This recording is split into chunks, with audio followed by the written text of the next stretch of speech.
খবর পড়ছি news studio YouTube চ্যানেলের পক্ষ থেকে। প্রথমে জানাবো হেডলাইন্স, তবে তার আগে এখনও পর্যন্ত যারা আমাদের চ্যানেলটিকে সাবস্ক্রাইব করেননি তারা অবশ্যই চ্যানেলটিকে সাবস্ক্রাইব করুন এবং পাশে থাকা বেল আইকনটি প্রেস করুন, যাতে সবার আগে ভিডিওটি আপনি দেখতে পারেন এবং আপনি কোথা থেকে দেখছেন সেটা অবশ্যই কমেন্টের মাধ্যমে আমাদের জানাবেন। এছাড়াও এই আর্জিকর ঘটনা নিয়ে আপনার ব্যক্তিগত মতামতটি অবশ্যই আমাদের কমেন্ট বক্সে জানাবেন। জানাবো এখনকার বিশেষ সংবাদ। ধর্ষণের বিরুদ্ধে সমাজে জাগরণের সমর্থন, আমরাও বিচার চাই, সিবিআইয়ের কাছে বললেন মুখ্যমন্ত্রী মমতা বন্দ্যোপাধ্যায়। সিবিআই গ্রেপ্তার করার 24 ঘন্টা পরে সন্দীপ ঘোষকে সাসপেন্ড করল রাজ্যের স্বাস্থ্য দপ্তর। আরজিকর কাণ্ডের বিচার পেতে আলো নিভিয়ে প্রদীপ জ্বালানোর কর্মসূচি জুনিয়র চিকিৎসকদের ডাকে। আরজিকর কাণ্ডের তদন্ত নিয়ে কিছু কি বলবে সিবিআই? রাজ্যের সব ব্লকে বিজেপি প্রতিবাদ কর্মসূচি ধর্ণা মঞ্চ। নিজাম প্যালেসে সিবিআই দপ্তরে অভিযান কংগ্রেসের। ব্রুনেইয়ের পর সিঙ্গাপুরে যাচ্ছেন প্রধানমন্ত্রী নরেন্দ্র মোদী। বালুরঘাটে মন্ত্রী সুকান্তের প্রথম অভিযান। জেলা শাসকের দপ্তর ঘেরাও করতে গিয়ে পুলিশের সঙ্গে ধুন্ধুমার। দুর্নীতির তদন্ত চলুক, কিন্তু মেয়েটির উপর নির্যাতনের আসল মামলার অগ্রগতি কতটা? প্রশ্ন কুণালের। সিপি বিনীতের কথায় সন্তুষ্ট নন জুনিয়র ডাক্তারেরা, তবে অবস্থান তুললেন কর্মরত ধর্ণা চলবে। আরজিকরের সঙ্গে নিজেদের জন্য জাস্টিস চেয়ে পথে চাকরি প্রার্থীরা। প্রশ্ন, আর কতদিন রাস্তায় কাটাতে হবে? আরজিকরের জওয়ানদের থাকা খাওয়ার ব্যবস্থা হয়নি, রাজ্যের বিরুদ্ধে সুপ্রিম কোর্টে মামলা করল কেন্দ্র। বিদেশি সিম থেকে আরজিকরের কতদের কাছে সারাদিনে বেশ কয়েকবার ফোন, কেন সেই ফোন আসলো তদন্তে সিবিআই। জুনিয়র ডাক্তারদের রাতের আলো নেভানোর কর্মসূচির সমর্থন বিজেপির। প্রতীকহীন প্রচার শুরু পদ্ম শিবিরের। পাটুলি থেকে উল্টোডাঙ্গা বাইপাসে প্রায় 17 কেবি নজিরবিহীন মানববন্ধন, আহ্বান ছিল চিকিৎসকদের। এতক্ষণ শুনলেন সংবাদ শিরোনাম, জানাবো এখনকার বিস্তারিত খবর।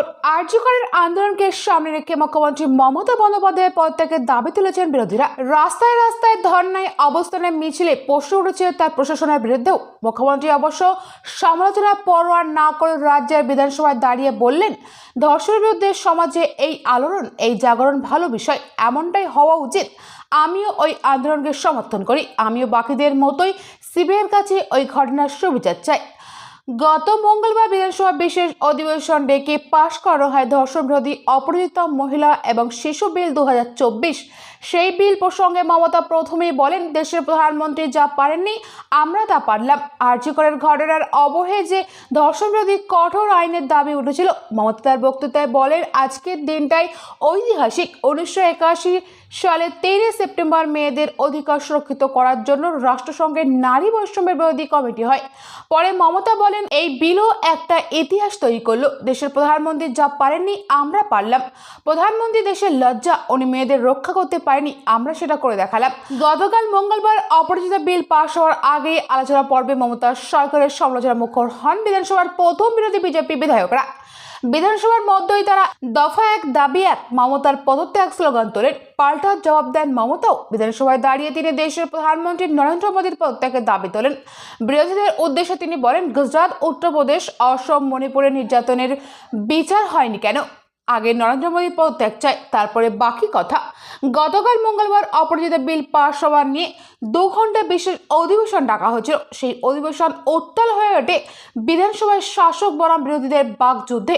বিলের বিষয়বস্তু নিয়ে আলোচনার পাশাপাশি বিরোধী এবং শাসকের বক্তব্য শোনার জন্য নির্দিষ্ট সময় বরাদ্দ করা হয়েছিল। রাজ্যের প্রধান বিরোধী দল বিজেপি 2 মহিলা বিধায়ক এবং বিরোধী দলনেতাকে তাদের বক্তব্য জানানোর জন্য সময় নেওয়া হয় 1 ঘন্টা, বাকি 1 ঘন্টা রাখা হয় মুখ্যমন্ত্রী, শাসক দলের একজন মন্ত্রী এবং বিল পাস সংক্রান্ত কার্যনির্বাহের জন্য। কিন্তু বিরোধীদের বলার পর মুখ্যমন্ত্রী কথা বলে ওঠেন, তখন আবারও বিক্ষোভ দেখাতে শুরু করে বিজেপির বিধায়কেরা। বিল নিয়ে কথা বলতে ওঠে রাজ্যের বিরোধী দলনেতা শুভেন্দু অধিকারী।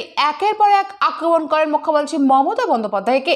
তার আমলে হওয়া ধর্ষণ এবং নারী নির্যাতনের খবরে প্রিন্ট আউট জমা দিয়ে জবাব চান। শুভেন্দুর বক্তব্য পরে বলতে ওঠে মুখ্যমন্ত্রী মমতা বন্দ্যোপাধ্যায়। প্রথমে বলেন, আমি কারো জ্ঞান শুনবো না। পরে অবশ্য বিরোধী দলনেতা তোলার প্রশ্নের পরিসংখ্যান সহ জবাবও দেন। কামদুনি ঘটনা দ্রুত চার্জশিট গঠন থেকে শুরু করে রাজ্যের ফাস্ট ট্র্যাক আদালত এবং সম্পূর্ণ মহিলা চলতি থানায় উল্লেখ করেন মমতা। বলেন, ধর্ষণের বিরুদ্ধে আন্দোলন হওয়া উচিত। ধর্ষণের মতো ঘটনার বিরুদ্ধে সমাজে যে আলোড়ন এবং জাগরণ তার পূর্ণ সমর্থন রয়েছে। এর আগে দিল্লিতে যখন ধর্ষণের ঘটনা ঘটেছিল তখন তিনিও তার প্রতিবাদ জানিয়েছিলেন। মমতা বলেন, আরজিকরের ঘটনাতেও তিনি আন্দোলনকারীদের সঙ্গেই আছেন এবং তাদের মতোই সিবিআইয়ের কাছে বিচার চাইছে। মমতা বলেন, আমাদের পুলিশ তদন্ত করছিল, যতদিন যতদিন তদন্ত কলকাতা পুলিশের হাতে ছিল ততদিন আমি তদন্তের দিকে নজর রেখেছি। ফাঁসির দাবি তুলেছি। 12 তারিখ নির্যাতনের বাড়িতে যাই। যা যা তদন্তে উঠে এসেছিল সেই সব তার মা বাবার কাছে পাঠানো হয়েছে। আমি ওদের কাছে রবিবার পর্যন্ত সময় চেয়েছিলাম, কিন্তু তার আগেই তদন্তভার সিবিআইকে দিল আদালত। এখন আমারও সিবিআইয়ের কাছে এর বিচার চাই। মমতার বক্তব্যের পরে গতকাল মঙ্গলবার ধ্বনি ভোটে পাশ হয়ে যায় অপরাজিতা বিলে পূর্ণ সমর্থন জানিয়ে তা দ্রুত আইনে পরিণত করে কার্যকর করার ডাক দিয়েছিলেন শুভেন্দু। মমতা পাল্টা বলেন, বিলের রাজ্যপাল সই করলেই তা আইনে পরিণত হবে। বিরোধী দলের নেতা বরং রাজ্যপালকে বলুন বিলে সই করতে। নজর থাকবে এই সংক্রান্ত বিতর্কের দিকে। সোমবার থেকে শুরু হবার জুনিয়র ডাক্তারদের লালবাজার অভিযান শেষ হয়েছে গতকাল মঙ্গলবার। আজ ঘোষিত কোনো কর্মসূচি না থাকলেও রাজ্যবাসীকে পাশে থাকার আবেদন জানিয়ে একটি ঘোষণা করছেন জুনিয়র চিকিৎসকদের সংগঠন West Bengal junior doctors fund. তাদের তরফে বিচার পেতে আলোর পথে নামে এক কর্মসূচির ডাক দেওয়া হয়েছে সমাজ মাধ্যমে। সংগঠনের পক্ষে চালানো হয়েছে প্রচারও। সংগঠনের তরফে আর্জি জানানো হয়েছে আজ রাত 9টা থেকে 10টা আলো বন্ধ করে প্রদীপ জ্বালানো হোক ঘরে ঘরে। এই কর্মসূচিকে সমর্থন জানিয়ে রাজ্যের বিরোধী দল বিজেপি ঠিক একই বয়ানের ডিজিটাল পোস্টার বানিয়ে চালানো হচ্ছে প্রচার। সেই পোস্টারের পদ্মে 6 বলতে গেরুয়া রং, সেই রঙের উপর সাদা রঙে লেখা বয়ান প্রায় একই, শুধু চিকিৎসকদের দ্বীপ এবং পোস্টারের প্রদীপ হয়েছে। সেই পোস্টারের কোথাও বিজেপির নাম বা গন্ধ সরাসরি নেই। গত সোমবার রাতে গ্রেপ্তার করা হয়েছে আরজিকর মেডিকেল কলেজের প্রাক্তন অধ্যক্ষ সন্দীপ ঘোষকে। হাসপাতালে আর্থিক অনিয়মের অভিযোগে মামলায় তাকে গ্রেপ্তার করেছে পুলিশ। সঙ্গে আরও 3 জনকে গ্রেপ্তার করা হয়েছে। গতকাল মঙ্গলবার সন্দীপকে আদালতেও হাজির করানো হয় এবং আগামীকাল বৃহস্পতিবার আরজিকর হাসপাতালে নির্যাতনের ঘটনার তদন্তে রিপোর্ট সুপ্রিম কোর্টে জমা দেবে সিবিআই। যদিও এখনো পর্যন্ত এই নিয়ে মুখ খোলেননি তদন্তকারীরা। আরও কিছু বলেন কিনা সেই দিকেই নজর থাকবে। আরজিকর কাণ্ডের প্রতিবাদে সোমবার রাজ্যের সব জেলায় বিজেপি কর্মসূচি ছিল। গতকাল মঙ্গলবার দলের রাজ্য সভাপতি সুকান্ত মজুমদার জেলা দক্ষিণ দিনাজপুরে ছিল জেলা শাসকের দপ্তরে ঘেরাও কর্মসূচি। আজও রাজ্যের সব ব্লকে বিজেপি প্রতিবাদ কর্মসূচি রয়েছে। দল সিদ্ধান্ত নিয়েছে সব ব্লকে দপ্তরের ধর্নায় বসবেন নেতাকর্মীরা। আজ রাত 9টা থেকে 10টা গোটা রাজ্যের বাড়ি আলো নিভে রাখার ডাক দিয়েছে জুনিয়র চিকিৎসকদের সংগঠন। সেই কর্মসূচিকেও সমর্থন করেছে বিজেপি। আজ কংগ্রেসের নিজাম প্যালেসে অভিযান রয়েছে আরজিকর মেডিকেল কলেজের মহিলা চিকিৎসক পড়ুয়ার ধর্ষণ ও খুনের ঘটনার বিচার চেয়ে সিবিআই দপ্তরে ঘেরাও কর্মসূচি নিয়েছে কংগ্রেস। এই কর্মসূচিতে যোগ দেওয়ার কথা প্রদীপ ভট্টাচার্য, আব্দুল মান্নান, অমিতাভ চক্রবর্তী, সন্তোষ পাঠকদের। গতকাল মঙ্গলবার ব্রুনাই পৌঁছেছেন প্রধানমন্ত্রী নরেন্দ্র মোদী। 3 দিনের এই দক্ষিণ পূর্ব এশিয়ার সফরে ব্রুনাইয়ের পর আজ সিঙ্গাপুরে যাবেন তিনি। নজর থাকবে এই সংক্রান্ত খবরের দিকে।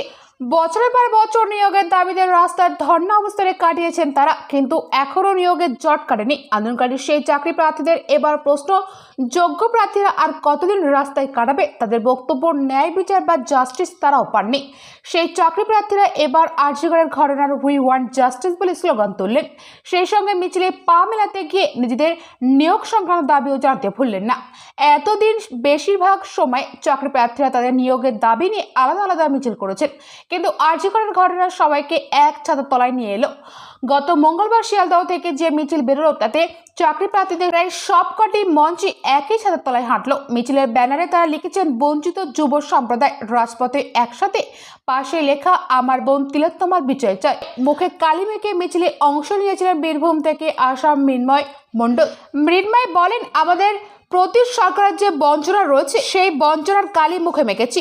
বহু বছর অপেক্ষার পর ট্রেড হলো 2022 সালে পাশ করলাম, কিন্তু নিয়োগের কোনো বিজ্ঞপ্তি নেই। আর কবে নিয়োগ হবে? চাকরি প্রার্থীদের প্রশ্ন, সরকারের এত রকম প্রকল্প চলছে অথচ নিয়োগ এত কম কেন? তারা জানতে চান সরকার যে প্রতিশ্রুতি দিয়েছিল প্রাথমিক ট্রেড উত্তীর্ণদের 50,000 শূন্য পদে নিয়োগ করা হবে, সেই প্রতিশ্রুতি পূরণ হবে কবে? এই দিনের মিছিলে ট্রেড পাস থেকে শুরু করে নবম দশম group C, group D, ICDS এর সুপারভাইজারদের পদে চাকরি প্রার্থী, পিএসসি চাকরি প্রার্থী সহ অসংখ্য চাকরি প্রার্থীরা মিছিল নিয়ে ডরিনা ক্রসিং এসে মানববন্ধন তৈরি করেন। কয়েকজন চাকরি প্রার্থীর ফেয়াসলে বসে থাকা জুনিয়র চিকিৎসকদের কাছে গিয়ে পাশে থাকার বার্তা দিয়ে আসেন। মানববন্ধন তৈরি করার চাকরি প্রার্থীরা বলেন, শুধু গ্রেপ্তার করলেই হবে না, নিয়োগ দুর্নীতি এবং আরজিকর কাণ্ডে যারা জড়িত সেই দোষী সকলের দৃষ্টান্তমূলক শাস্তি চাই। নজর থাকবে এই সংক্রান্ত খবরের দিকে। এই ছিল বিস্তারিত সংবাদ। পরবর্তী বিশেষ খবর পেতে আমাদের চ্যানেলটিকে সাবস্ক্রাইব করুন এবং পাশে থাকা বেল আইকনটি প্রেস করুন, যাতে সবার আগে ভিডিওটি আপনি দেখতে পারেন। এবং ভিডিওটি ভালো লাগলে অবশ্যই লাইক, কমেন্ট, শেয়ার করবেন। আর আপনি যদি ফেসবুক থেকে দেখে থাকেন তাহলে অবশ্যই পেজটিকে ফলো করবেন। Thank you friends, thank you for watching.